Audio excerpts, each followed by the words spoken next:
One of the things that really stopped me from comparing my life to other people's, I think I was in second year or third year of university, and I was friends in a girl group. Now, in my hometown, there had been like the cool girls, right? And then there was the not cool girls. I found myself to just kind of be a floater. I was all in and out of groups. My favorite thing in the world to do was read. But when I was in university, I partied a lot. Me and these girls would go out and party, and then there was a color run. So I go to this color run. Now, me and these girls had only ever really gone out drinking, and I was no longer drinking.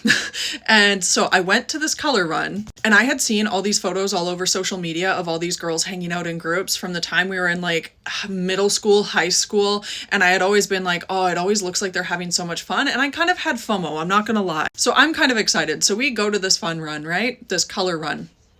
And we're doing the run. They throw all the stuff in your face as you're running. And so at the end, everyone's all colorful. We're taking photos, everyone's smiling. And then everyone's just standing in a group complaining about everything. And I mean everything. I mean, like, when you look at the photos, we looked like we were having the most amount of fun you can imagine. I still have all the photos. And those girls, I did have fun drinking with them. But when we were actually out sober and just like hanging out, it was like just complaining. There was no fun to be had.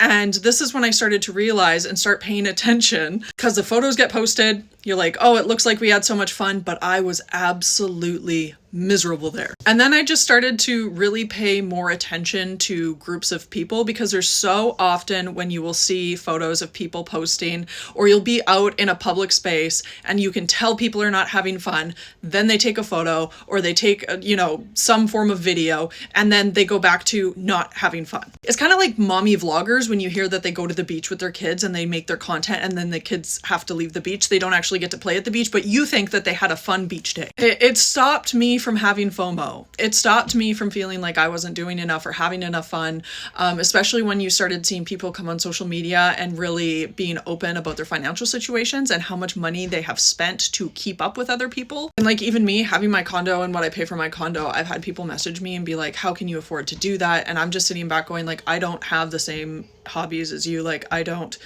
eat out as frequently. I don't go out and party as frequently. I'm not a shopaholic.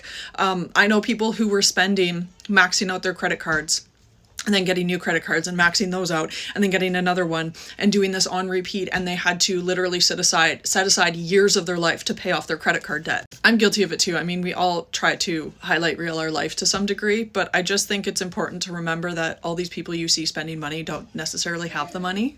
All these people you see doing cool and fun things might not really be enjoying it. These groups of friends that seem like they're all super chill and super happy together might not actually really like each other.